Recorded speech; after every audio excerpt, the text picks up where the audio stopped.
Our speaker today from Micron is Eric Kayward, who's Business Development Manager at Micron for the Compute and Networking Business Unit. Eric leverages 19 years of memory system expertise to lead the strategy development in the data center segment.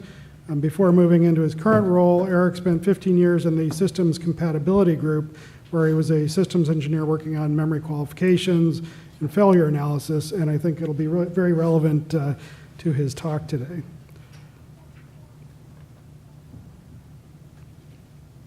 Eric? All right. Thank you, Bob. Good morning. My name is Eric Kayward, as Bob said, and today I'll be talking to you about process scaling challenges in server memory.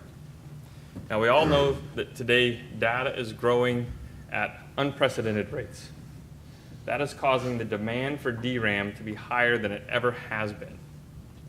That, coupled with the challenges that we're seeing in continuing to scale DRAM, is one of the reasons why we're in this tight DRAM market that we find ourselves in today. So what does that mean to you? Well, it may mean that you're having troubles finding bits for your data center. But what can you do about it? Well, if you listen to me, you look at memory differently, and you're willing to use system-level error checking and correction, I'm going to show you how you can access additional bits. I have a lot of material to go through, so I'm going to go ahead and hit the ground running, and why don't we go ahead and take a look at let's take a look at the market as we see it today. So the DRAM market in total is growing at a healthy rate of 22% compound annual growth rate over 2016 to 2022. Now, over that same time frame, cloud is absolutely exploding at a 32% CAGR. Now, why is that important? Because the data center has access to system-level ECC. We'll talk about that a little bit later, but let's take a look at supply. Well, supply is growing at a healthy 20 to 21% CAGR over the same time frame. Now, you can do some simple math, and you can see that demand is outstripping supply, just barely.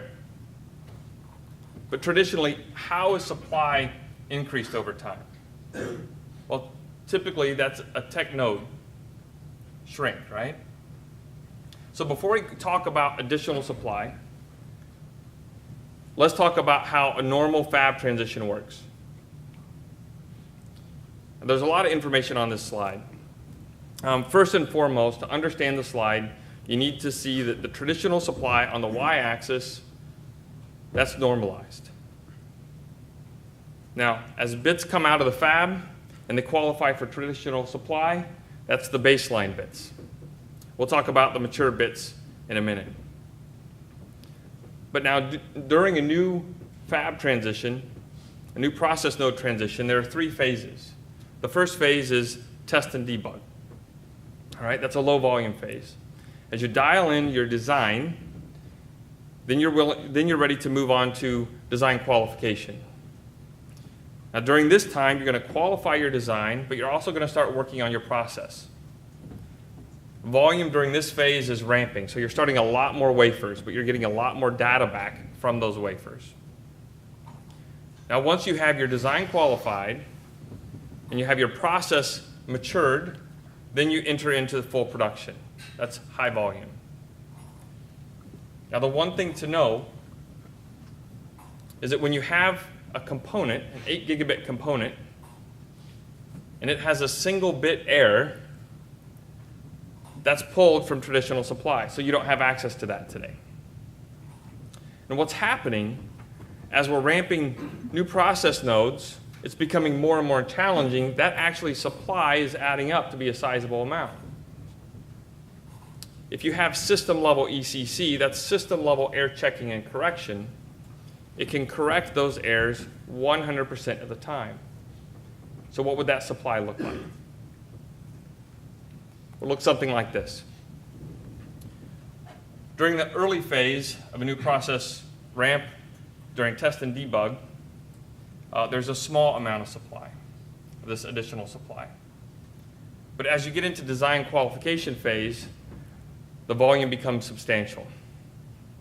Now, you'll notice that on the graph somewhere around design qualification phase, that the bits, the availability of these bits starts to diminish. Why is that? Well, that's because that maturity part that I said I'd talk about, right? Your process becomes mature. So with that, these single bits, they're actually refresh-related single bits. Again, we'll talk about that in a couple further slides. They start to diminish.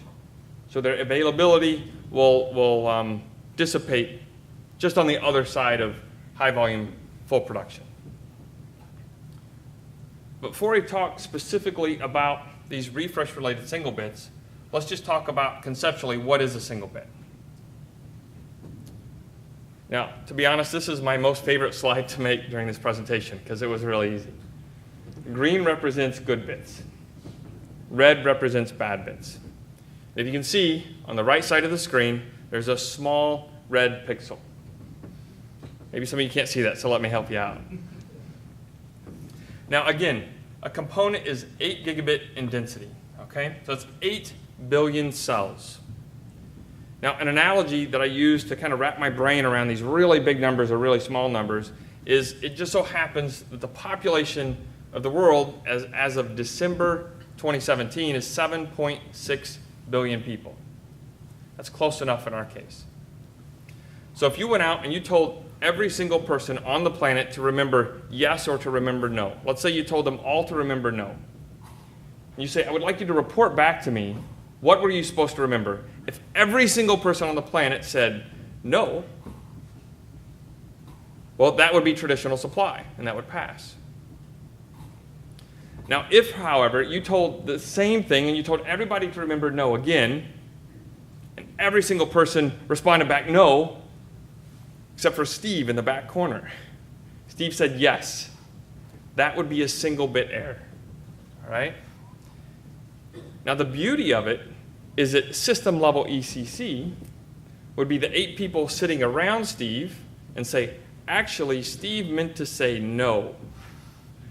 No harm, no foul. So that's the power of system level ECC and how it would relate to refresh-related single bits.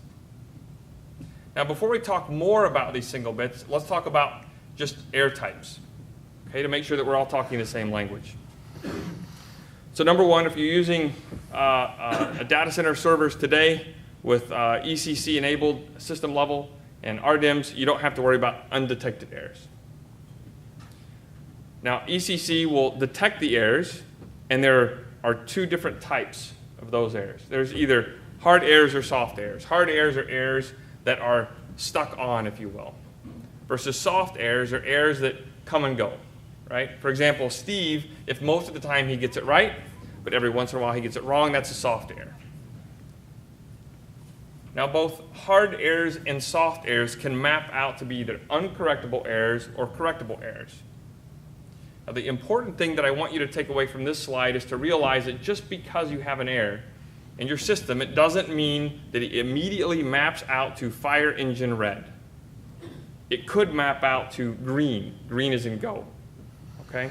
That's where you and your customers can continue to extract value out of those bits. But let's go ahead and get back to these refresh-related single bits. And what is the root cause of those?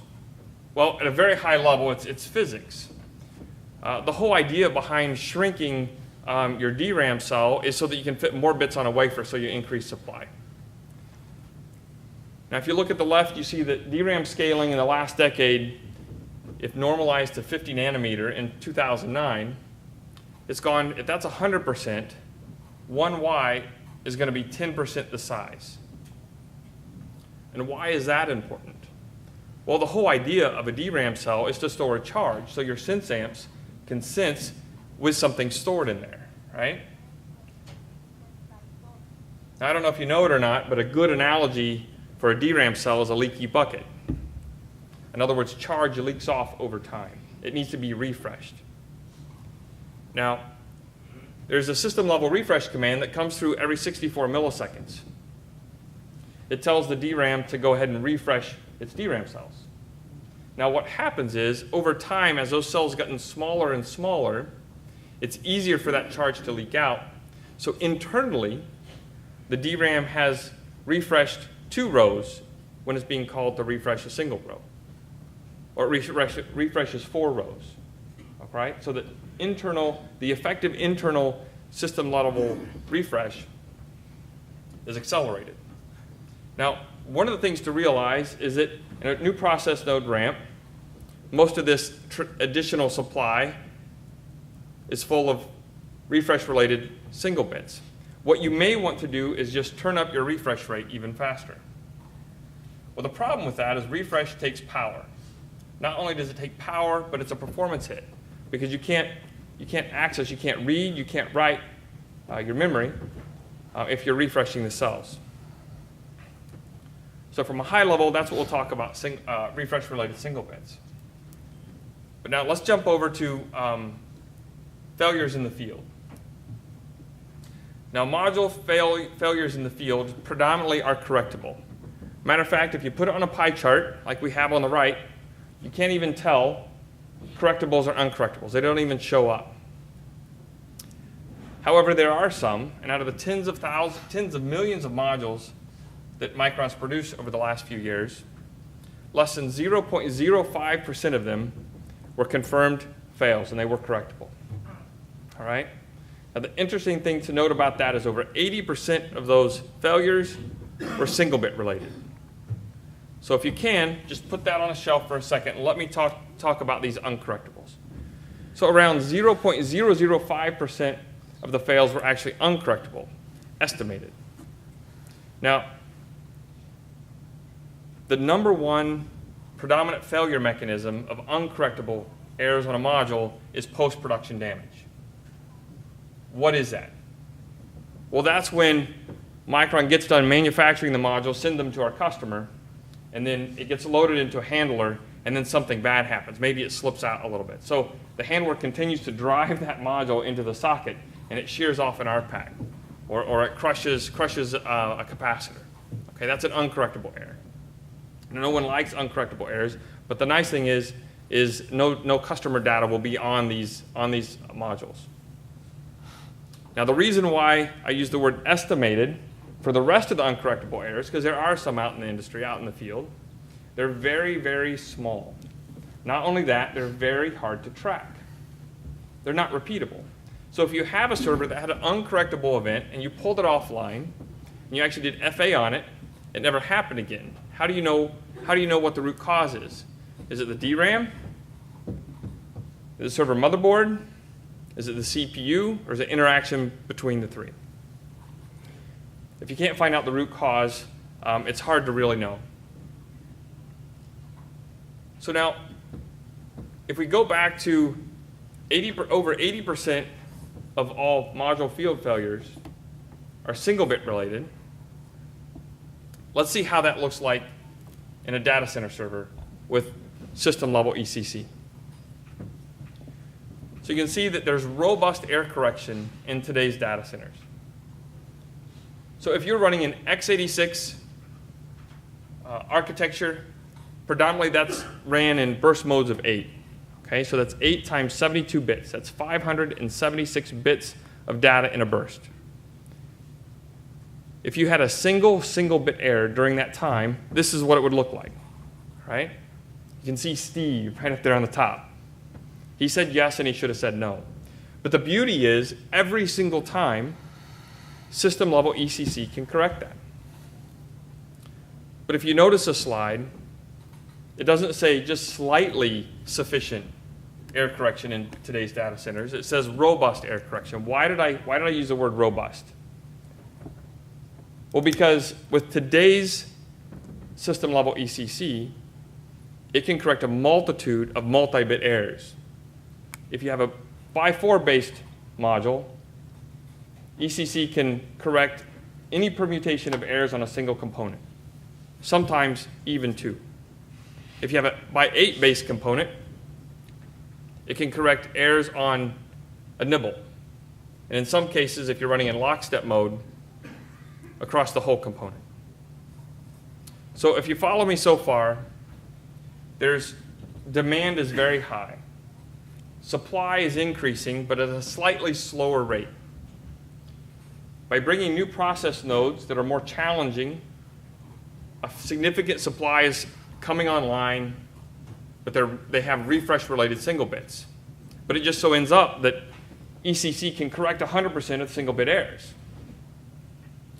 So what do? Well, we know there's some thought out there in the industry that if I have a correctable event, well, maybe that will actually lead to an uncorrectable event, which no one wants in their data center.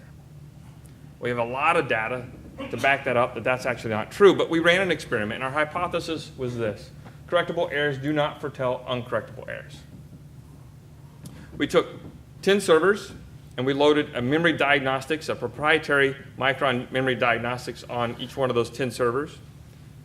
And we took 10 more servers, and we put that a real-world worst-case scenario of stressful applications on those. We took a module out of assembly, out of the back end, and this module would be disqualified from traditional supply because it had correctable errors on it. We pulled 159 more modules just like that. They all would have been disqualified from traditional supply because they had refresh-related single-bit errors and other correctable errors. We loaded that into a temperature chamber, ran it at 50 degrees Celsius, which is a 4x accelerant factor to pull out single-bit errors, and we ran that over 8 months, about 8.5 months. So what we were trying to do is create as many single-bit errors as we possibly could, as many correctable events as we possibly could, and see, are we going to see uncorrectable events? Well, before I reveal what our data shows, think in your mind, how many errors do you think that we saw over an 8-month period? Was it close to value? I don't know why it came up that way, but it's over 565 million errors. Over 500 million errors came out on these systems. Now that's over 2.5 million errors every day on average.